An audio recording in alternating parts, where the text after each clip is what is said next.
Labadiena, mėly klausytojai. Šiandien prie mikrofono su jumis sveikinuosi aš, Ernesta Kazakėnaitė, o greta manęs Galina Miškinienė. Labadiena, Galina.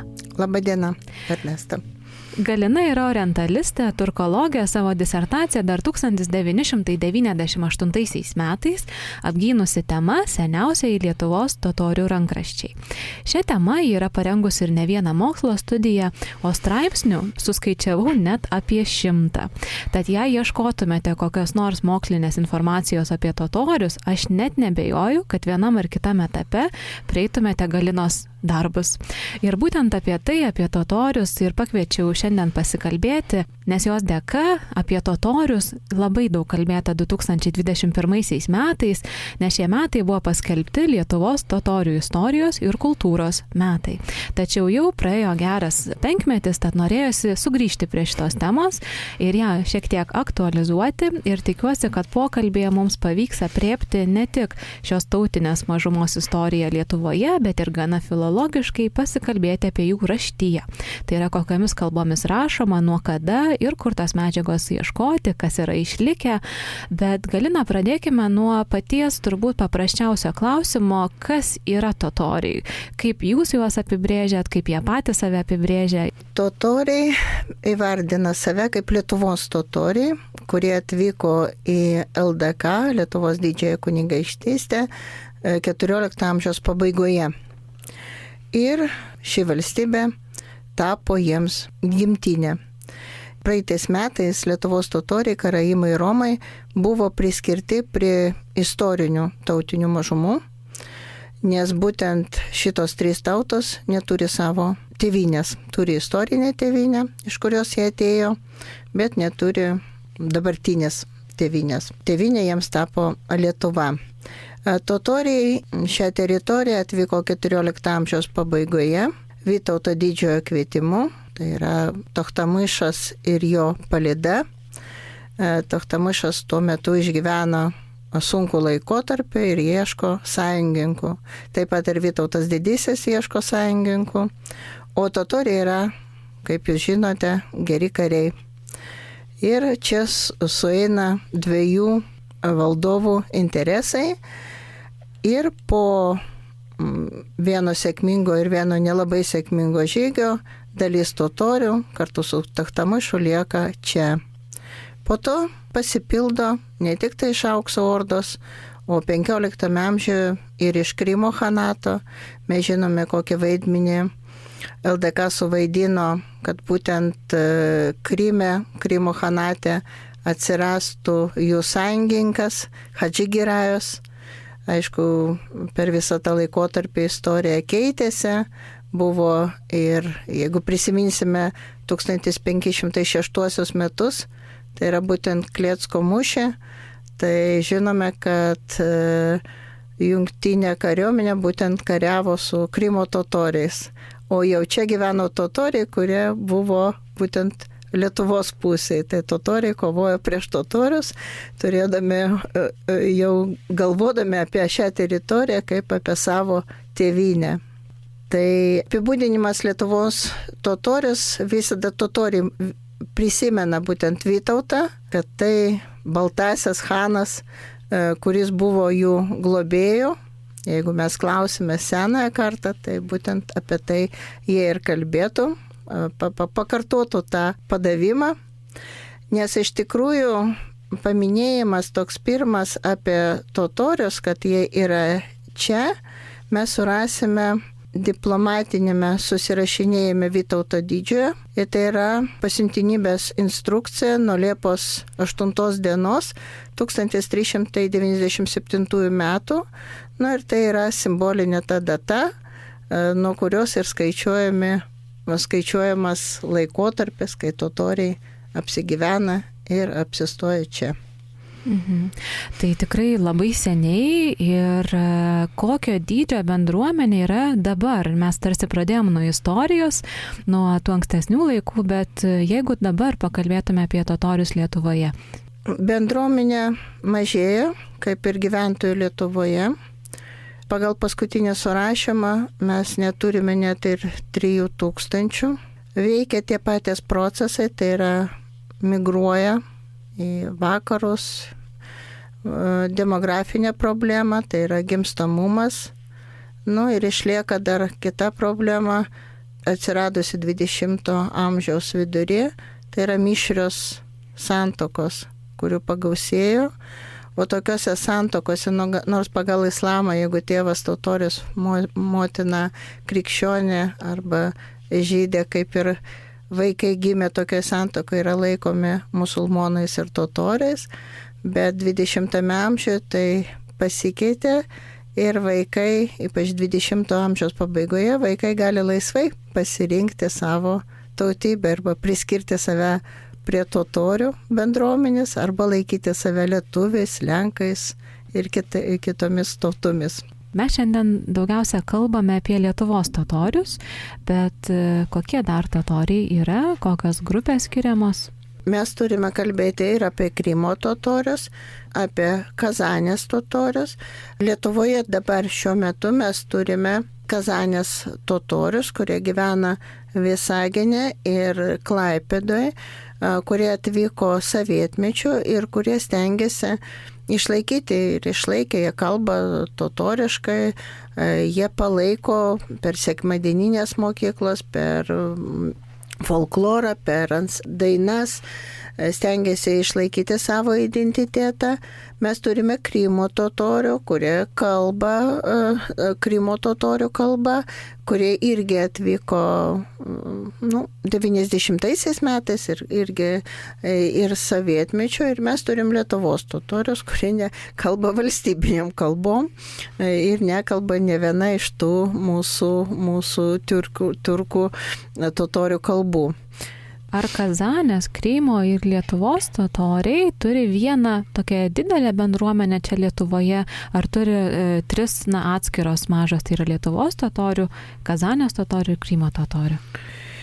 Krymo totorių ir Lietuvos totorių galbūt, todėl kad Krymo totorių labai nedaug, tai galbūt jie taip pasiskirsto ir susilieja daugiau su Lietuvos totoriais, kada Kazanės totorių, todėl kad jie gyvena kompaktiškai tam tikruose vietose, tai nulėmė tai, kad jie daugiau kaip ir atskiros bendruomenės. Bet tarp totorių bendruomenių tikrai yra daug, nežiūrint į tai, kad nėra net nei 3000, bet pagal interesus, pagal kažkokius tai savo tikslus, pagal savo pomėgius, totoriai mūsų įstatymai leidžia, jie jungiasi į tokias grupelės ir dėja mes neturime tokios vientisos vienos bendruomenės, gal čia ne tik tai totoriai ir dauguma kitų bendruomenių irgi turi daug jų. Tai.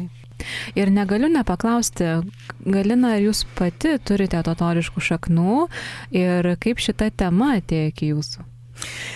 Taip, aš turiu šaknų, augau totoriškoj šeimoje, bet iš tikrųjų vaikystėje, nežiūrint į tai, kad aplinkoje galėjau matyti kažkiek kitokių dalykų, kad buvo knyga, kuri Koranas, aš žinojau, kad tai Koranas, jisai atsirasdavo prieš penktadienį, prieš svarbiausią musulmonams visiems dieną, atsirasdavo ant stalo labai pagarbiai, greta buvo duonos kepalas ir vanduo, tokia tradicija buvo prieš penktadienį, močiutė meldėsi, senelės sukalbėdavo kelias irgi trumpas maldeles, močiutė mokėjo skaityti Koraną, bet šeimoje nebuvo fiksuojama, kad mes kažkokia tai kitokia. Ir kai įstojo Vilniaus universitetą ir teko klausytis profesorius Valerijos Čekmono paskaitų, ir vienu metu, kai jisai priejo prie manęs ir paklausė, ar tu nebūsi totorė, aš labai kaip ir nustebau. Nes, tokių dalykų, tai buvo dar sovietmetis, niekas niekada neklausdavo. Pasakau, taip, papasakau trumpai, kiek aš žinojau. O sako, tu nenorėtum pasidomėti giliau, turbūt jūs turite kažkokio tai rankraščių namuose. Nu, sakau, nu taip, turim. A tu skaitai? Sakau, nu ne, močiutė, sakau, jau kažkaip tai nemokino mūsų. Atvažiavau, grįžau į namus, papasakojau apie tą susitikimą, pavarčiau tas knygas ir gavau iš profesoriaus užduotę išnagrinėti vieną iš tokių nedidelių rankraščių, būtent maldaknygę. Šeimoje ir taip jinai tradicijoje yra vadinama hamailu. Hamailas yra kilęs iš arabų kalbos, hamala, tai reiškia nešioti su savim. Dažniausiai tai buvo nelabai didelio formato ir labai patogaus, kad kiekvieną minutę, valandą gali ištraukti ir paskaityti tam tikrą maldą. Taip prasidėjo mano kelias. Dabar šis rytis, tyrimų sritis yra vadinama kitabistika, nuo žodžio kitab, tai yra knyga, ir visi, kas tyrė šios rankraščios, yra kitabistai, sritis kitabistika. Nu, taip vat kelias suvedė mane su šia per profesorio, jo pagalba suvedė su šią temą. Nes iš tikrųjų tokia nedidelė paslaptis, aš filologijos nelabai didelė mėgėja. Iš tikrųjų aš turėjau mokytis ir studijuoti matematiką, bet likimas nulėmė taip. Tiesą sakant, gana dažnai girdžiu, kad filologas norėjo ar kaip studijuoti kažką iš tiksliųjų mokslų. Galina, labai įdomi istorija, kad jūs tarsi Čekmanas pastebėjo, paragino ir jūs nukeliavote iki disertacijos. Ir disertacija buvo rengiama apie seniausiuosius Lietuvos totorių rankraščius. Jūs taip pat minėjote, kad namuose turėjote rankraščių ir gal prieš pereidamos prie tekstų pasikalbėkime apie tai, kokiamis kalbomis totoriai kalbėjo, rašė ir kokiamis kalbomis jie dabar kalba. Žinoma, lietuvių dabar nebejotinai, bet kokia yra jų religijos kalba, kokia jų yra rašto kalba, namų kalba? Tai sudėtingas klausimas, kada profesorius man įteikė į savo bibliotekos profesorius Antanovičiaus monografiją, nuo kurios pradeda visi, kas tyrė šį kultūrinį rankraštinį palikimą, reikėjo pramokti arabų rašmenis ir susipažinti su tuo, kad pagrindiniai tekstai bus parašyti rusėnų ir lenkų kalbomis. Greta tų tekstų, todėl kad tai išversta raštas arabų, pritaikytas prie šitų dviejų slavų kalbų. Greta to yra arabų kalba ir senoji turkų kalba. Vėliau sužinosiu, kad pirminiai tekstai buvo verčiami iš čagatajų kalbos. Tai yra aukso ordos valstybinė, tai yra literatūrinė ir intelektualų kalba tuometinė, su kuria totoriai ir atėjo. Suprantama, kad ne kiekvienas totorius nei rašė, nei kalbėjo šią kalbą, kalbėjo savais dialektais ir tarpusavėje be abejo galėjo susikalbėti. Tai nebuvo ta problema, kad nesant bendriniai kalbai, jie iš karto atsisakė nuo savo kalbos. Tas procesas, gal dėka to, kad nebuvo technologijų, užtruko laike. Ir pirmi vertimai, apie kuriuos mes sužinome būtent iš rankraščių ir iš kitų dokumentų, atsiras tik tai 16 amžiuje. Reiškia, per visą tą laikotarpį jie dar kalba totoriškai. Ši kalba, arba kitaip aš dar pavadinčiau istorinė Lietuvos totorių kalba, jinai priklauso dideliai Altajaus kalbų šeimai ir Kipčiakų pogrupiui. Regionais jinai skirstoma taip, nes galima ją paskirstyti į 3 regionus. Visų pirma, Uralo Altajus, čia aukso ordos iš tos, tai geografiškai. Vėliau regionas dar vienas, tai yra Juodosios jūros regionas. Ir prie Juodosios jūros regionų mes priskiriam tokias kalbas kaip karaimų kalba, Krymo totorių kalba, kumanų kalba, o Uralo Altajaus regionas tai yra būtent dabartinio Tatarstano totorių kalba ir baškirų kalba. Ir trečia grupė, kuri sudarė, tai yra Nogai, kirgizai ir kazachai. Totoriai, būtent va ta Čegatajo kalba, kurią jie turėjo, su kuria jie atėjo, ir jinai buvo jų literatūrinė, būtent šią kalbą ir buvo užrašyti tie tekstai, kurie galėjo paaiškinti šventuosius tekstus, padėti orientuotis, kaip reikia atlikti apeigas ir daug kitų dalykų.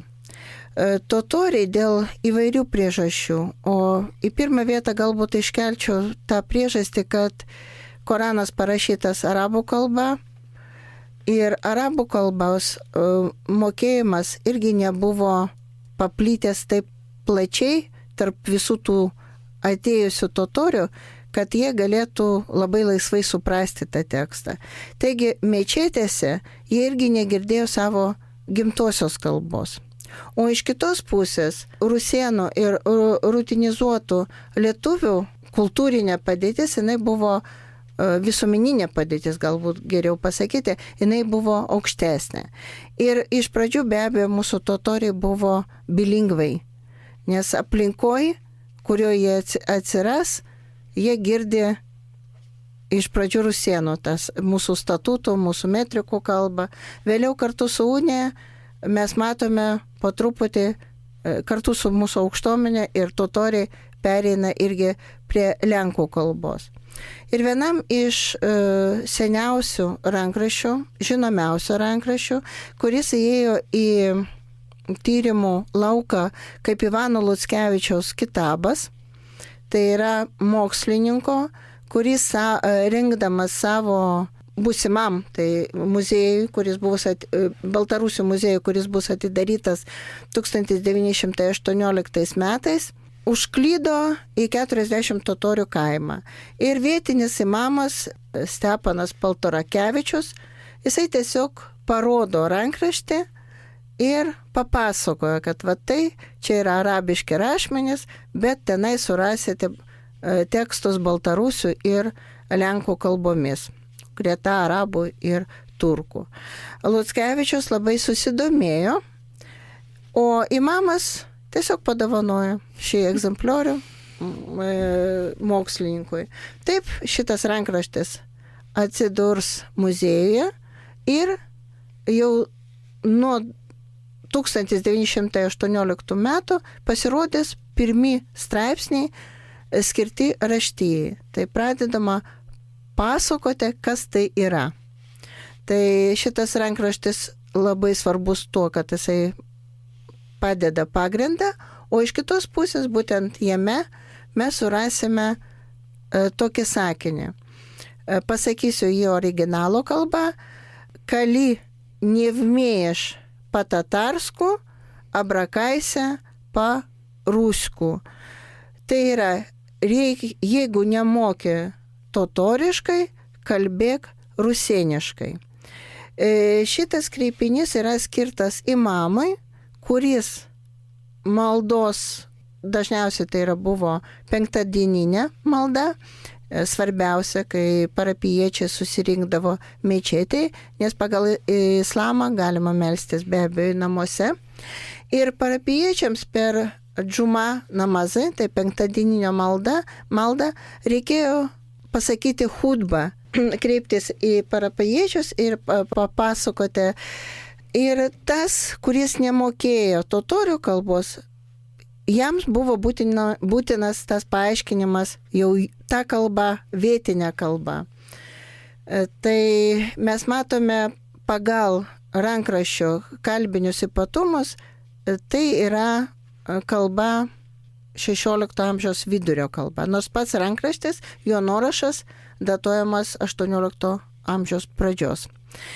Taigi tas kalbinės asimiliacijos procesas prasideda būtent nuo 16 amžiaus vidurio.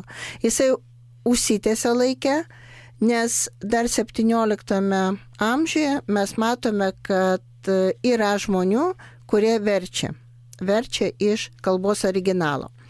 Bet kokio originalo? Įdomu tai, kad dažniausiai jau vertimai, kurie atsiranda 17 amžiuje, net ir 18 dar, per visą 17, tai yra iš senosios turkų kalbos. Nes totoriai tikrai pradiniuose etapuose, amžiuose, tai yra 15-16, palaikydavo labai stiprius ryšius su savo tėvynėmis. Tai dar atlikdavo kelionės kaip vertėjai, kaip tardžumanai į Aukso ordą, į Krymo khanatą. Tai buvo kaip diplomatinė tarnyba, dabar pasakytum, bet iš tikrųjų tais laikais tai buvo be galo pavojinga ir atlikdavo funkciją arba nuvežti išperką, arba pakalbėti dėl belaisvių ir išlaisvinti. Toks pavojingas buvo kelias. Tai dėl savo kalbos mokėjimo dėka jie buvo labai naudingi. Tai ir susirašinėjant su khanais ir atsakant jiems ir įteikiant kažkokias tai dovanas, vykstant kažkokiems mainams. Vėliau ta funkcija išnyks. Bet mes žinome, kad totoriai vykdavo ir į Balkanus, vyko į Meką ir Mediną ir jų kelias ėjo per Stambulą.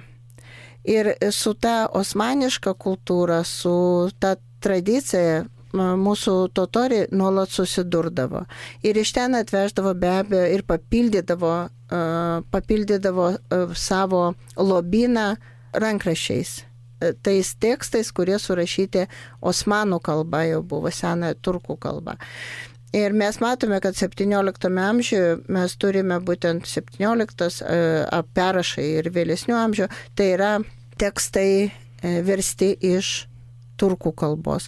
Nes labai mums, kas labai įdomu ir vertinga yra, kai mes turime dvikalbius tekstus. Mes matome teksto originalą, iš kurio verčia, ir tekstą, į kalbą, į kurią jisai verčiamas tas tekstas. Ir noriu pasitikslinti, jūs minėjot, kad vienas seniausių tekstų yra iš 16 amžiaus. Tai ar tikrai tie seniausiai tekstai siekia 16 amžių? Jie turėtų siekti. Čia mes tik tai sakome pagal kalbinius ypatumus ir darome prielaidą. Bet seniausias tekstas išlikęs, irgi priklausantis kitabų žanrui. Kitabas tai yra rinkinys, tekstų rinkinys.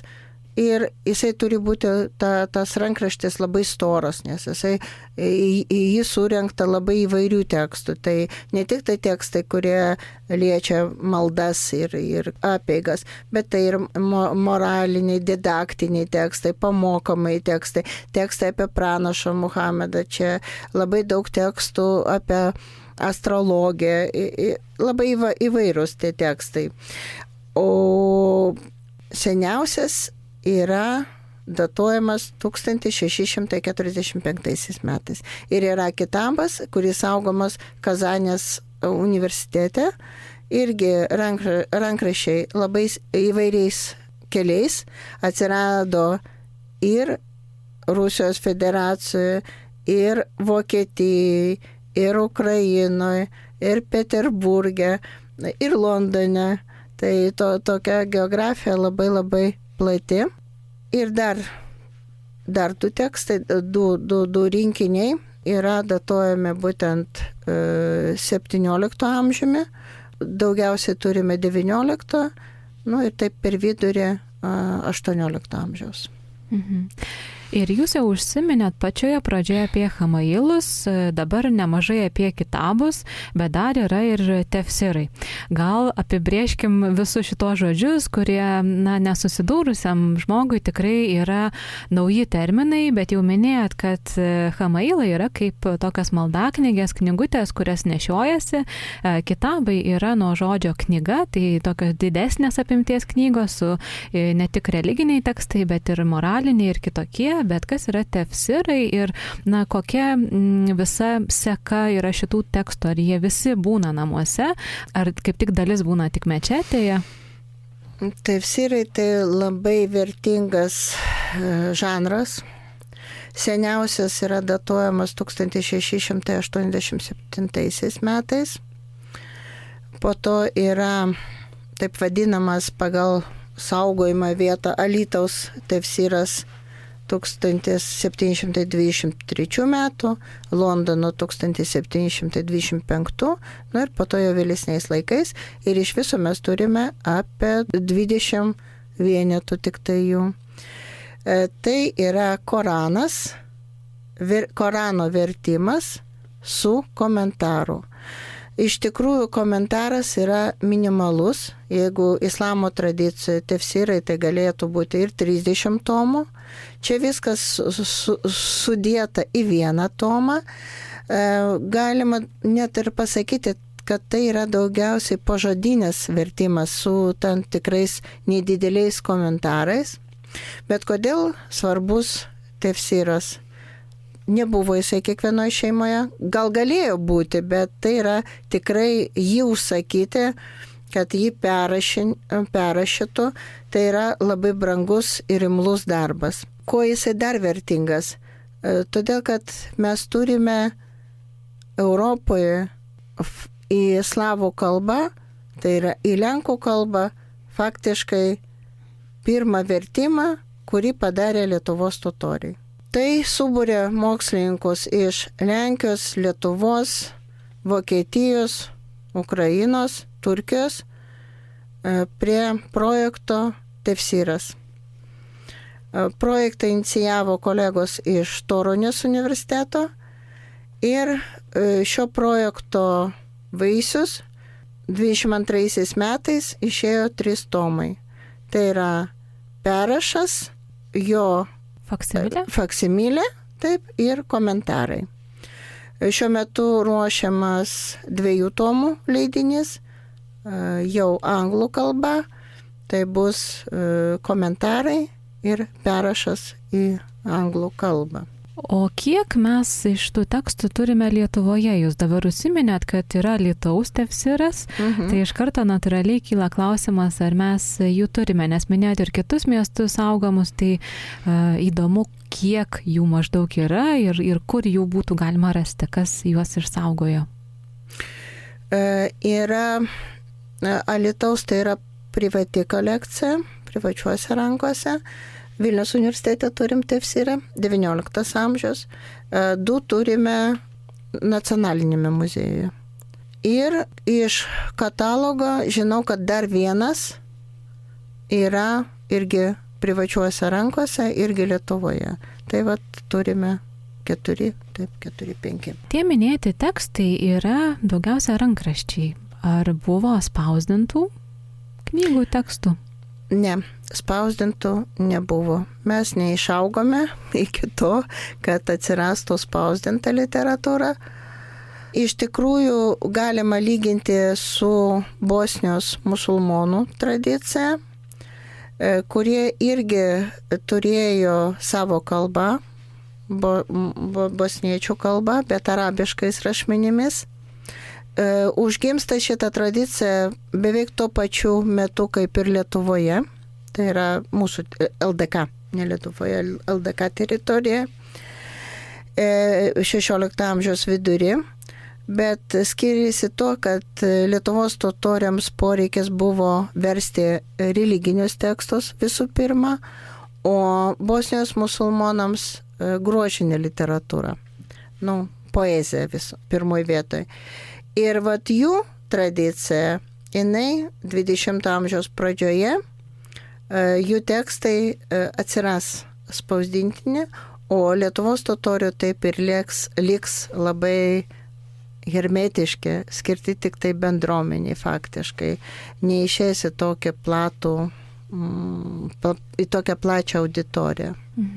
O kaip manot, kodėl? Ar todėl, kad bendruomenė nedidelė ir tada užtenka nuorašų, perrašų tos vertimo, ar galbūt buvo kitas spaudmenis, gal sudėtinga buvo arabiškus rašmenis rasti Lietuvoje ir juos išspausdinti? Taip, tai turėjo kažkas tai imtis tokios iniciatyvos, bendruomenė nedidelė, finansiškai irgi pati save taip labai gausiai finansuoti be abejo negalėjo, reikėjo surasti kažkokią tai rėmėją, suinteresuotą asmenį, kuris to galėtų užsiimti, tokio nebuvo ir pakako būtent užsakyti perrašus. Ir mes žinome, kad ši tradicija dar buvo gyva 20 amžiaus pabaigoje.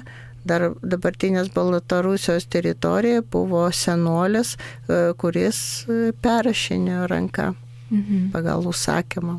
Arba savo tiesiog galėjo to daryti. Labai įdomu. Bet kaip tuomet dabar vyksta? Ar irgi naudojamasi rankraščiai šeimuose ar mečetėje? Įdomus fenomenas toks, kad iš tikrųjų ne tik tai kalba, po truputį pradėjo birėti mokėjimas skaityti tos tekstus.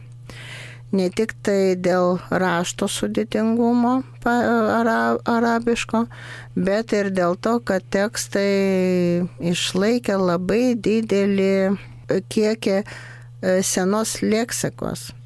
Jeigu tu visų pirma nėra skyrybos ženklų, nėra didžiųjų raidžių, yra specifika perskaityti patį sakinį. Net ir aš pati, kai šifruoju, man ir po to verčiu, arba į turkų, arba į lietuvių kalbą. Vieną kartą perskaitau, man atrodo, čia taškas ir viskas čia suprantama. Po to dar kartą skaitai, ne čia baigėsi. Reikia anksčiau sustoti, nes kažkaip tai ne taip. Ir tai irgi apsunkina iš tikrųjų, tada tu gali ne taip ir suvokti to sakinį. Bet dar 20 amžiaus pradžioje yra užuomenų, kad penktadieninės maldos po pamokslo parapijiečiai dar skaitydavo tos kitabos, arba imamas nors skaitydavo jam ištraukų iš tų kitabų. Ir seni žmonės dabar, kuriems dabar apie 90, jie dar prisimena tai. Bet, aišku, koja pakiš ir sovietmetis, ateizmo laikotarpis, kai knygas buvo saugomos, bet buvo slepiamos ir savo jau močiutės, kurios dar mokėjo skaityti, jos nelabai jau įragino ir perdavė tą gebėjimą skaitimo. Ir taip po truputį. Ir kas buvo įdomu, kad momentas buvo toks, nedaug yra, bet jie irgi saugomi pas mus nacionalinėme muziejuje, atsirado rankraščių rašytų kirilica. Bet nedaug, labai nedaug, čia į tradiciją neįėjo. Ir buvo, čia 19 amžiaus, nes buvo, matosi, kad yra sunkumų jau.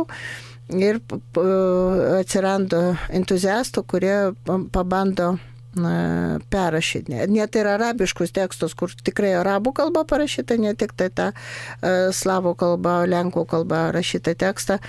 Bet šitą tradiciją iš vis neprigijo. Ir matomai jinai nelabai ir buvo paklausi. Tai yra, jeigu nėra paklausos, tai niekas tai ir neperrašinėjo. Aš skaičiau jo tą tokį rankraštį, man irgi po to net neįprasta, jeigu po arabų rašmenų pereini į kirilicą skaityti arabiškus žodžius, tai labai irgi keistai atrodo ir labai sudėtinga, ką aš čia skaitau. Aš net nebejoju, kad labai sudėtinga yra išmokti skaityti arabiškais rašmenimis parašytą tekstą. Tai viena galbūt iš priežasčių, kodėl nyksta tiesiog šitas gebėjimas. Bet norėčiau dabar peršokti prie šių laikų totorių. Tikrai tie, kas gyvena aplink Vilnių ar šiaip žino, yra 40 totorių kaimas Nemėžyje, yra mečetė, yra bendruomenė taip pat, bet kur dar Lietuvoje galime sutikti totorius. Jūs pati esate iš Ignalinos. Ir ten taip pat vadinasi totoriai yra, bet kur dar? Ar jie daugiausiai yra rytų Lietuvoje? Taip, bendruomenių yra rytų Lietuvoje, tai būtų Ignalina, Švenčionės, šitas Dūkštas, Turmantas, Zarasai. Jie kažkada priklausė vienam rajonui, taip pavadinsime, apskričiai. Ir jų šitame regione nebuvo mečečių. Artimiausia mečetė, maldos namai buvo Vydžiuose, tai dabartinės Baltarusijos teritorija, tuometinės Baltarusijos teritorija.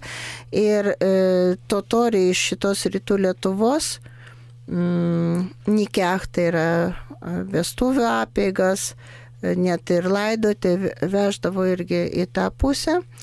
Šioje teritorijoje mes turime irgi kapines totorių, Švenčionių mieste ir netoli toks kaimas Milkūnų kaimas ir Salakė.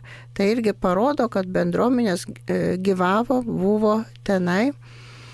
Taip pat Raižiai, Raižių, Alytaus totorių bendruomenės ir Kauno. Nėra labai gausias, iš tikrųjų gausiausias tai buvo čia prie Vilniaus rajono, Vilniaus apskriti. Tai yra, kaip jūs ir minėjote, 40 totorių, Nemėžio, Vilniaus. Jeigu net ir pažiūrėsime pagal pavadinimus, kurie išliko vietovardžiai, tai pamatysime Vilniaus čia ir Kazaklarai, Kainaklarai, Kiena, Kasina, ten, tikrai yra pakankamai tokių Kaišiadorys, taip, kur buvo žemės totoriškos ir kur gyvento totorių. Tai totoriai ir mūsų kalboje paliko šiokių tokių pėdsakų, nes minėjote vietovardžius ir iš tų vietovardžių kaip ir galim suprasti, kad ten gyventa totorių, bet kodėl paminėjote Kaišiadoris? Aš labai džiaugiuosi, kad man pastoviai kas nors pameta kokį nors žodį, nes jo, pavyzdžiui, semantika būna nelabai aiški, ir tada reikia ką nors išnagrinėti ir pamatyti, ar ten tas ar ne tas. Aš dar nepaminėjau, iš tikrųjų, istoriškai totoriai gausiai gyveno ir Trakuose, ir jo apylinkėse. Mes žinome, kad iki 1619 metų čia buvo ir pačiuose Trakuose buvo mečetė ir dabar gyvena, bet ne taip gausiai. Iš tikrųjų, Kaišiadoris, tai yra jo šio žodžio kilmė yra arabiška, kildinama pavadinimas iš turtingo totorius, kuris gyveno čia, šiuose vietose dar 16 amžiuje, ir jo vardas buvo Hašaidaras, tai darinys iš dviejų arabiškų vardų, Hadži tai piligrimas į Meką, ir Haidar liūtas. Palaipsniui gyvenvietė įgavo Kaišiadorių pavadinimo. Iš tikrųjų šitas vardas labai sudomino ir mūsų medijas, tai teko matyti nedidelį tokį filmuką, kuris buvo rodomas per LRT, man atrodo. Irgi būtent 21 metais, kai buvo totorių minėjimo metai. Bet gal įdomiau būtų tokie net ir pavadinimai, pavyzdžiui, ežero pavadinimas, kur minėjau apie Užutrakę, apie tą pusę, tai pavyzdžiui, Kolzakas, Kolzako įlanka, Kolzakas ežeras ir Kolzako įlanka. Tai irgi tai tikrai totoriškos kilmės, totorių kalboje Kolkiol, tai reiškia ežeras, o Zak reiškia švarus. Taigi, Kolzak, švarus ežeras. Dar galbūt įdomu, kad ir Kėna irgi kilęs iš totorių kunigaikščio Kasimovičių Kinskių, tai tie du kaimai yra greta, Kėna ir Kosina, ten buvo ir mečetė, ten buvo ir totoriškos kapinės Mizaras ir net surašėme, Kirdėjo surašėme 1631 metų paminėta, kad buvo net 49 totorių namai. Tai iš tikrųjų kartais pažiūrė, nesitikė, kad kažkokia tai čia yra totorių gyventa arba yra kažkas tai surišta, susėta su jais, bet pasirodo, kad būtent yra taip. Ir paskutinis labai įdomus, kurį man čia pamėtėjo ir leido panagrinėti, nes aš labai mėgstu, čia va tas ir yra matematinis dalykas, man norisi visada, kada tokie ateina klausimai, galvosukiai, tada man labai patinka, reikia nagrinėti, žiūrėti, kokia šaknis, iš kur, kiek tenai, ko priesagų ar ką pridėti, kokius sudurtinės žodės ar kaip. Tai paskutinis buvo labai įdomus. Elektrėnų savivaldybė yra kaimas bei žonės, arba variantas bei žionės. Tai irgi patys kaimo gyventojai paprašė, kad jiems būtų tas variantas bei žonės grąžintas, nes nesuminkštintas. Tai labai įdomu, kada išnagrinėjau, tai kaip tik tas variantas kietasis, jisai atitiktų totorių asmenvardžiui ir tai būtų, jo kilmė būtų tokia bendra totorių, persų, žinoma, turkiškam pasaulyje, kur pirmas žodis bai, bei reiškia vyras, o antra jo dalis džan, turtingas, pasiturintis žmogus. Ir vėlgi pagal padavimą šiame kaime žemės vėlgi priklausė totoriui, ir jo ta pavardė davė pradžią ir kaimo pavadinimui. Na ir baigiant apie pavadinimus, turbūt būtina užsiminti 40 totorių. Nes jau pats etnonimas yra gyvenvietės pavadinime. Tai ar žinoma šios vietovės kilmė? Iš tikrųjų, kai dar pirmoji monografija, kuri mums labai yra svarbi tyrėjams, Lietuvos totoriai, ta monografija buvo išleista 1935 metais, jos autorius Stanislavas Kryčinskis, irgi apie 40 totorių kaimo kilmę buvo kalbama ir buvo iš pradžių manoma, kad tai atsirado kaip ir vertinys iš baltarusiško sorak tatar, po to išeina kirk tatar, čia būtų totorių, turkų kalbomis, o vėliau išverstai 40 totorių. Bet iš tikrųjų profesorius, Poznanės universiteto profesorius Henrikas Jankovskis atrado labai įdomų dokumentą, kuris buvo ir yra saugomas Vrublevskių bibliotekoje, datuojamas 1672 metais ir būtent jame yra parašyta, kad imam kirk tatar. Tai yra iš tikrųjų totoriai vartoja pavadinimą natūraliai ir pirmas tas pavadinimas būtų kirk tatar, o po to jau atsiranda sorak tatar, po to atsiranda jau 40 įvairūs vertimai į kitas kalbas. Kaimas įkurtas totorių, žinomas jau pagal šaltinius paminėtas ir 15 amžiuje, čia mečetė paminėta 16 amžiaus viduryje ir yra du padavimai, du variantai, kaip galėjo atsirasti šitas kaimas. Labai įdomu, kad kaimas yra gatvinis pagal tą visą struktūrą, kurią atnešė patys totoriai. Čia jiems būdingas, kai Hano palapinė yra per vidurį, po to eina gatvės iš šonus. Tai pagal pirmą padavimą vienam kilmingam totoriui leido paimti 4 žmonas, kaip ir pagal Koraną tai yra leidžiama, ir kiekviena iš tų žmonų jam pagimdė po 10 sūnų. Tai būtų 40 totorių.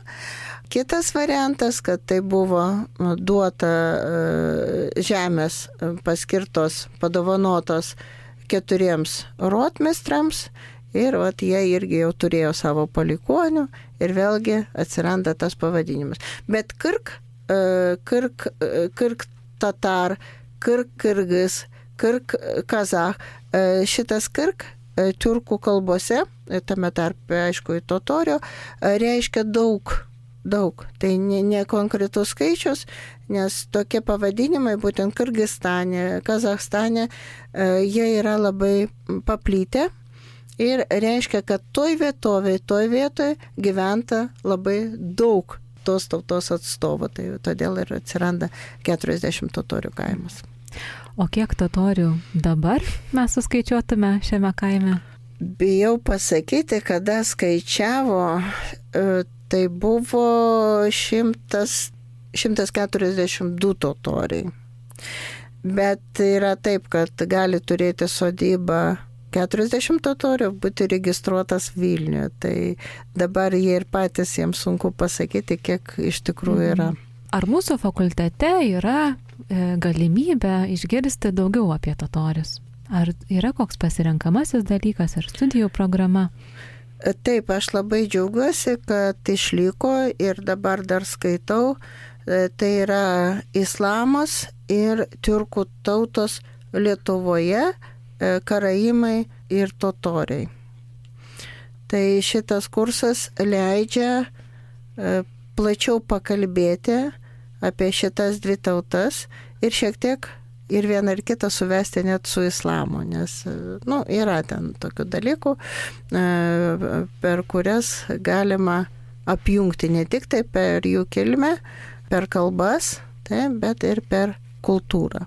Reikia pasakyti, kad tarpukario ir totorių muftijos Jakubas Šinkevičius ir Hakanas karaimų Siraja Han Šapšalas, jie labai aktyviai bendradarbiavo, turėjo labai daug renginių ir tame tarpe ir Vilniaus universitete buvo organizuojamos konferencijos, suvažiavimai. Ir tai visą apie Vilniaus universitetą, jo absolventus, kurie, tarp kitko, pirmas absolventas Vilniaus universiteto Anton Muchlinski, kuris buvo Sankt Peterburgo universiteto turkologijos ir arabistikos katedros profesoriumi. Jisai būtent pirmas 19 amžiuje ir parašė didelį pranešimą būtent apie Lietuvos totorius. Tai jisai laikomas jo ta paskaita, kuri buvo atspausdinta vėliau 1868 metais, tai ir laikoma irgi tokia pirminė informacija apie totorius, apie jų istoriją, apie jų kalbą, kad jie prarado, apie jų rankraščius. Jisai buvo pirmas ir jisai yra mūsų Vilniaus universiteto absolventas. Na, žiūrėdama į laiką, turiu užduoti paskutinį klausimą. Net ne klausimą, bet prašymą, nes tinklalaidė turi tradiciją paprašyti kažkokių rekomendacijų. Ir Galina, ką galėtumėte mums rekomenduoti tiek man, tiek visiems klausantiems? Tęsti tokį įdomų darbą. Aš noriu palinkėti, kad tokių laidų būtų ir būtų daug ir plačiai apie įvairius dalykus, nes iš patirties, kai man atrodo, kad visi viską žino ir kai aš ateinu į paskaitą arba į kokią nors kvestinę, irgi paskaitą, pasakysime, pokalbį, reportažą, man atrodo taip neįdomu, jeigu aš tą pasakosiu, jie visi viską žino. Bet kai tu pradedi pasakot ir klausti ir studentų, ir auditorijos, niekas nieko nežino. Todėl aš linkiu jums, čia, man atrodo, čia nėra pasikartojimas, čia yra kiekvieną kartą jūs vis tiek atrasite kažką naujo. Ir kalbindami mokslininkus, tyrėjus ir kitus, tai tiesiog, kad jums pasitaikytų įdomių pašnekovų ir kad jūsų programą apšviestų daugiau žmonių. Labai ačiū, Galina, už tokį ir pagiriamąjį žodį šitai tinklalaidai. Na, o jums, mėlėjai klausytojai, ačiū, kad klausėtės, kad susidomėjot šitą temą, kad kažkaip į jūs patraukė, labai džiaugiuosi ir sakau iki kitų kartų. Ačiū.